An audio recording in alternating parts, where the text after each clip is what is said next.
मैं डॉक्टर पुष्पा कुमारी, assistant professor, स्नातकोत्तर हिंदी विभाग, SM महाविद्यालय भागलपुर बिहार में कार्यरत हूँ। आज मैं स्नातकोत्तर हिंदी प्रथम संभाग के विद्यार्थियों को साहित्य इतिहास दृष्टि के पृष्ठभूमि के संबंध में कुछ चर्चा करेंगे। यह पाठ्यक्रम तिलका मांझी भागलपुर विश्वविद्यालय भागलपुर बिहार में स्नातकोत्तर हिंदी के प्रथम संभाग के अंतर्गत द्वितीय पत्र के द्वितीय इकाई के अंतर्गत सम्मिलित है। आप जानते हैं कि किसी भी साहित्य के सम्यक मूल्यांकन में इतिहास की महत्वपूर्ण भूमिका होती है। इतिहास की जानकारी के अभाव में साहित्य के क्रमिक विकास को समझा ही नहीं जा सकता। इतिहास की मदद से ही साहित्य की विभिन्न रचनाओं, परंपराओं और प्रवृत्तियों का विश्लेषण करना संभव हो पाता है।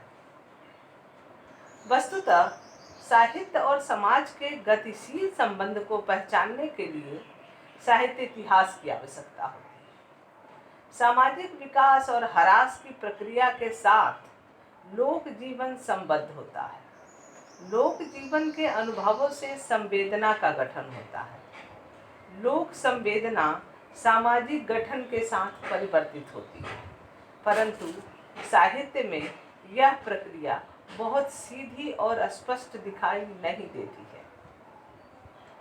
उत्पादन के आर्थिक संबंध बदलते ही अचानक साहित्यिक रुझान में भी परिवर्तन नहीं होता।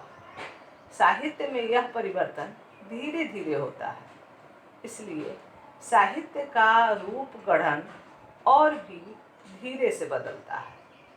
साहित्य के इतिहास के अध्ययन के संदर्भ में समाज की आर्थिक गतिविधियों के साथ साथ उस युग की विचार प्रणालियों और परिस्थितियों के अंतःसंबंधों का अध्ययन किया जाता है।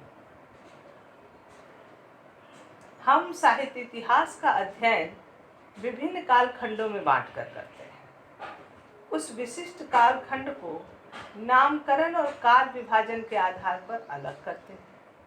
साहित्य के कुछ अपने अंतर्विरोध हैं, जिसके कारण कालखंड के भीतर भी अंतर्विरोध पैदा हो जाते हैं। कुछ विद्वान मानते हैं कि कृष्ण भक्ति साहित्य के अंतर्विरोध ने रीति युग को जन्म दिया। इसी प्रकार छायावाद युग के अंतर्विरोध ने प्रगतिवाद को जन्म दिया। साहित्य के इतिहास के अंतर्विरोध को पहचानना इतिहास विवेचन का अनिवार्य अंग है। वस्तुओं, व्यक्तियों और विचारों की असंगति के अंतर्विरोध को पहचानना और उनका मूल्यांकन करना साहित्य इतिहास के अध्ययन के लिए आवश्यक है। साहित्य के इतिहास अध्ययन के लिए इतिहास दृष्टि की आवश्यकता है। इतिहास की दृष्टि के बिना साहित्य का अध्ययन अधूरा हो जाता है। इस इतिहास दृष्टि को समकालीन समाज की जागरूक चेतना से प्राप्त कर सकते हैं। समकालीन समाज की वास्तविकता से जागरूक चेतना का गहरा संबंध है। इससे एक अंतर्दृष्टि मिलती है, जिससे इतिहास निर्माण की प्रक्रिया पर आप और हम एक विचार बना सकते हैं। इसलिए साहित्य का इतिहास पढ़कर समकालीन समाज को जानने, समझने और परखने का गहरा बोध विकसित होता है। यह बोध हमारी आलोचनात्मक मानसिकता का निर्माण करता है और हम साहित्य को सामाजिक वास्तविकता के संदर्भ में ग्रहण करते हैं। पिछले 100 वर्षों से हिंदी साहित्य के तथाकथित इतिहास ग्रंथ निकलते आ रहे हैं और समयानुसार उनके दृष्टिकोणों तथा प्रणालियों में विभिन्नता रही है। 19वीं सदी के प्राय सभी इतिहास ग्रंथ संग्रह हैं। यह संग्रह भी तरह तरह के किए गए। फ्रांसीसी लेखक गार्सा द तौसी ने इस्तवार द ला लिटरेचर एंड्यूए हिंदुस्तानी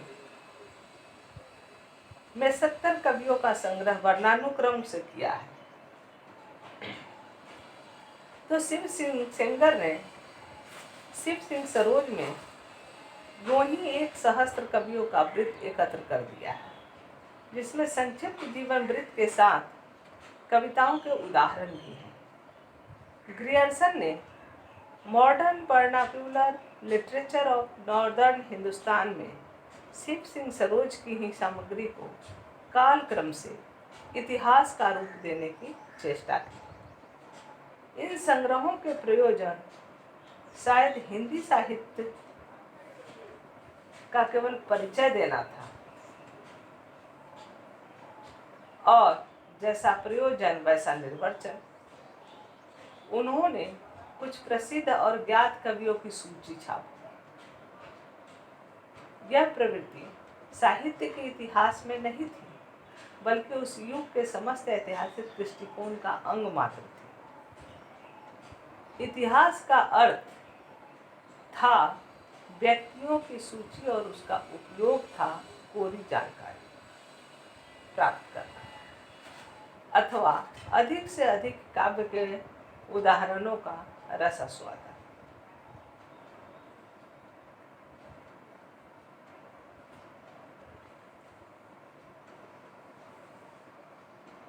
आज ऐसे ऐतिहासिक दृष्टिकोण के उपयोग का सवाल उठाना तो दूर, उसके कुछ दिनों बाद ही समाज ने उसे छोड़ दिया। सांस्कृतिक पुनरुत्थान की लहर ने हमारे देश में नई चेतना ला दी। अंग्रेजी साम्राज्यवाद के विरुद्ध राष्ट्रीयता की भावना उमड़ी। विदेशियों के विरुद्ध अपने को श्रेष्ठ सिद्ध करने की आकांक्षा हुई। वर्तमान तो उनका दास था, इसलिए अतीत का सहारा लिया गया।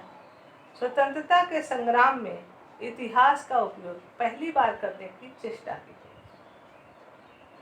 इस प्रवृत्ति ने एक ओर अतीत के छिपे रत्नों को खोजने के लिए प्रेरित किया, तो दूसरी ओर उन रत्नों को पुराने से पुराना सिद्ध करने तथा विदेशी प्रतिभाओं की तुलना में गौरवशाली दिखाने का प्रोत्साहन दिया। इस भावना ने पूर्ववर्ती इतिहासों के तथ्यपरक कंकाल को त्वचा से ढककर आकार प्रदान किया।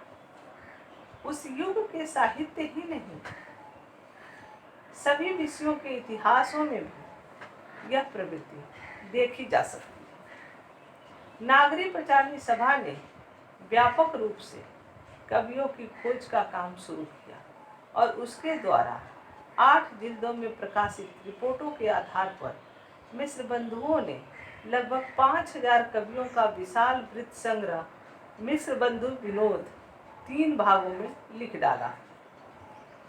हिंदी नवरत्न इसी का सार तथा पूरक बनकर सामने आए। इन प्रयत्नों ने ढंग तो पुराना ही रखा, परंतु यह दिखा दिया कि कवि संख्या की दृष्टि से हिंदी साहित्य का इतिहास किसी साहित्य से हीन नहीं है, और इसमें ऐसे नवरत्न भी हैं जो ऊंचाई में 19 नहीं है।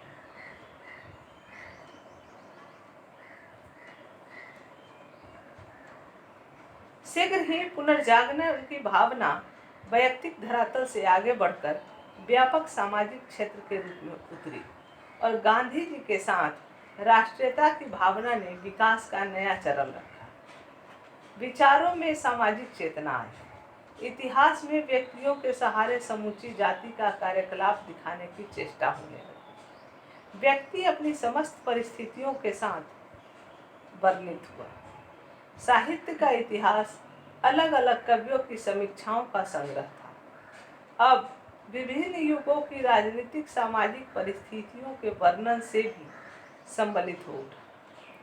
एक युग तथा एक प्रकार की रचना करने वाले कवियों की सामान्य विशेषताओं के अनुसार प्रवृत्तियों तथा युगों का विभाजन किया गया, और इन साहित्यिक प्रवृत्तियों को तत्कालीन राजनीतिक सामाजिक घटनाओं से संबद्ध करने का प्रयत्न हुआ।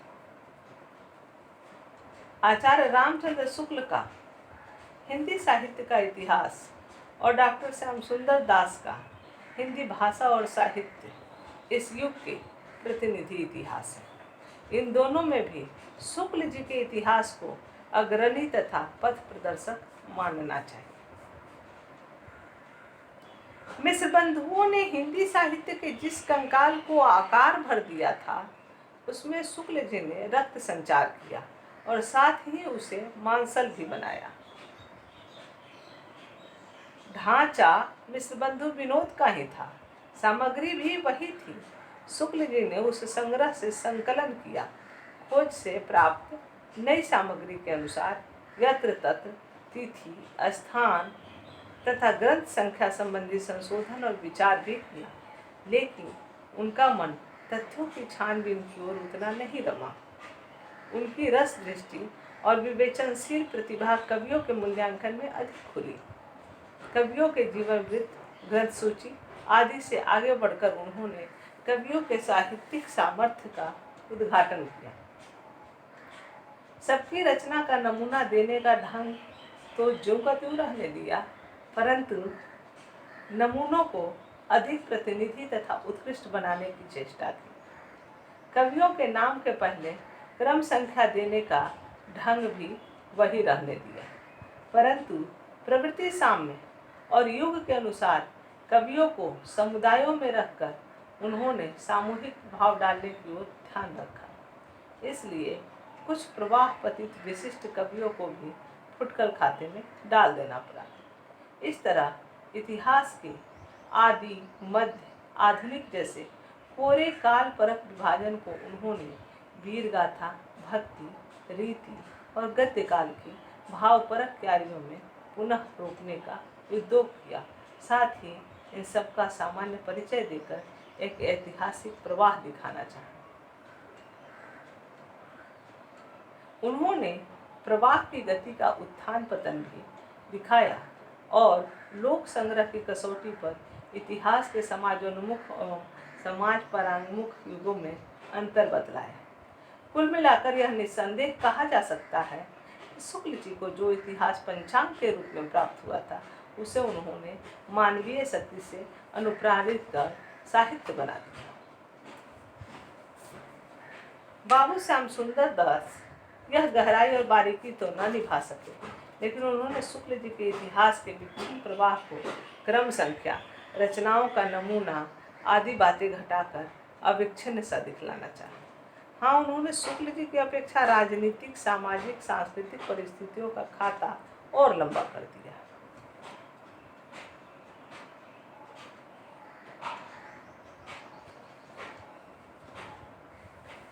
युग परिवर्तन के साथ ही शुक्ल जी के ऐतिहासिक दृष्टिकोण तथा पद्धति की सीमाएं स्पष्ट होने लगी। वस्तुतः इतिहास की वह प्रणाली उनके जीवन जगत संबंधी दृष्टिकोणों से ही निर्धारित थी। उनके बाद वाली पीढ़ी को शुक्ल इतिहास में सामाजिक परिस्थितियों, साहित्यिक परिस्थितियों तथा साहित्यिक व्यक्तियों के बीच जो कार्यकारण संबंधी असंगति दिखाई पड़ने लगी, वह उनके और उनके युग के जीवन जगत संबंधी दृष्टिकोण की असंगति थी। राष्ट्रीय आंदोलन का वह गांधी युग था जिसमें व्यक्ति और समाज में यथोचित घनिष्ठ संबंध स्थापित न हो सका था। मध्यवर्गीय व्यक्ति स्वतंत्र आंदोलन के पीछे शेष जन समूह नत्थी भर था। विचार व्यापक जन समाज से भिन्न थे। यही कारण है कि शुक्ल जी के इतिहास में सामाजिक परिस्थितियों तथा साहित्यकार साथ साथ रखे जाने पर भी एक दूसरे से अलग है।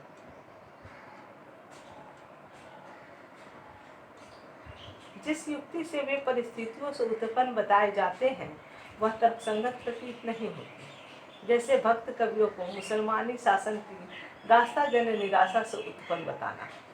युग विभाजन करने में उनका औसतवाद वाला सिद्धांत भी इसी अलगाव का परिणाम है। उनके दृष्टिकोण की असंगति को और भी उभार कर रखता है। एक ही परिस्थिति में विभिन्न काव्य प्रवृत्तियों के अस्तित्व की संगति बैठाने में वे असमर्थ थे, क्योंकि उन्हें उन परिस्थितियों में पलने वाली परस्पर विरोधी विविध सामाजिक शक्तियों के अंतर्विरोध का पता न था। इसलिए उन्हें अपने इतिहास के हर युग में एक फुटकल खाता खोलना पड़ा। दृष्टिकोण की इसी सीमा के कारण उनके मूल्यांकन की पदावली भी सीमित एवं आकृतिमय रही। इसलिए अपने युग का प्रतिनिधित्व करता हुआ भी शुक्ल जी का इतिहास आगामी युग के लिए अपूर्ण प्रतीत हुआ। आचार्य हजारी प्रसाद द्विवेदी की हिंदी साहित्य की भूमिका ऐसे ही समय नवीन युग की भूमिका बनकर प्रकाश में। पूर्ववर्ती व्यक्तिवादी इतिहास प्रणाली के स्थान पर सामाजिक तथा जातीय ऐतिहासिक प्रणाली का आरंभ करने वाली यह पहली हिंदी पुस्तक है। अनेक साहित्यकारों का वैयक्तिक परिचय देने का मोह छोड़कर इस पुस्तक ने हिंदी साहित्य के विराट पुरुष और उसके सामूहिक प्रभाव तथा साहित्यिक इतिहास के माध्यम से युग युगांतर से आती हुई आबाद हिंदी जाति की विचार सरणी और भाव परंपरा का दर्शन कराया। हिंदी जाति तथा हिंदी साहित्य के सम्यक स्वरूप का परिचय देने के लिए आचार्य द्विवेदी ने हिंदी पूर्व संपूर्ण भारतीय साहित्य के सहज विकास के रूप में हिंदी साहित्य का निरूपण किया। परंपरा के इतने विराट परिदृश्य में हिंदी साहित्य को रखकर देखने का यह पहला प्रयत्न था। यह निरंतर निरूपण में समाज साहित्यकार तथा साहित्य की परस्पर संबद्धता, क्रमबद्धता तथा गतिशीलता ऐसे सजीव और अंगांगी भाव से निभाई गई कि अतीत वर्तमान की चेतना बन गई। यहाँ सामाजिक परिस्थितियों घटनाओं के द्वारा सतही ढंग से वर्णित न थी, बल्कि सजीव सामाजिक शक्तियों के क्रियाकलापों के माध्यम से अभिव्यक्त की गई। इसलिए समाज और साहित्यकार में कार्य संबंध स्थापित करने में चूक नहीं हुई। हिंदी साहित्य को संस्कृत और अपभ्रंश के हराशील रूढ़ साहित्य के गर्भ से उत्पन्न लोक शक्ति की नवीन आकांक्षा कहना इसी सामाजिक दृष्टिकोण का परिणाम था। जो लोग केवल ऊपरी राजनीतिक परिवर्तनों के प्रभाव के अनुसार हिंदी के भक्ति काव्य को निराशा से उत्पन्न कहते थे, उनके लिए यह बहुत बड़ी चुनौती थी। इतना ही नहीं, संत और भक्ति काव्य को जाति विरोधी तथा वर्ण विरोधी दिखलाकर आचार्य द्विवेदी ने वस्तुतः अपने युग में साहित्य की प्रमुख प्रवृत्तियों के उद्गम स्थलों का पता देते हुए रूढ़ी और नवीनता के हरास विकास का संक्षिप्त रचनात्मक कोश तैयार किया, जो प्रचलित प्राचीन सामंती जीवन मूल्यों पर प्रहार था। आधुनिक युग के साहित्य की विधायक शक्तियों को पहचानते हुए भी भूमिका लेखन में केवल गतिविधि का संकेत करके संतोष किया है। निस्संदेह हिंदी साहित्य की भूमिका नवीन युग और साहित्य के नवीन इतिहास की भूमिका है। निष्कर्ष: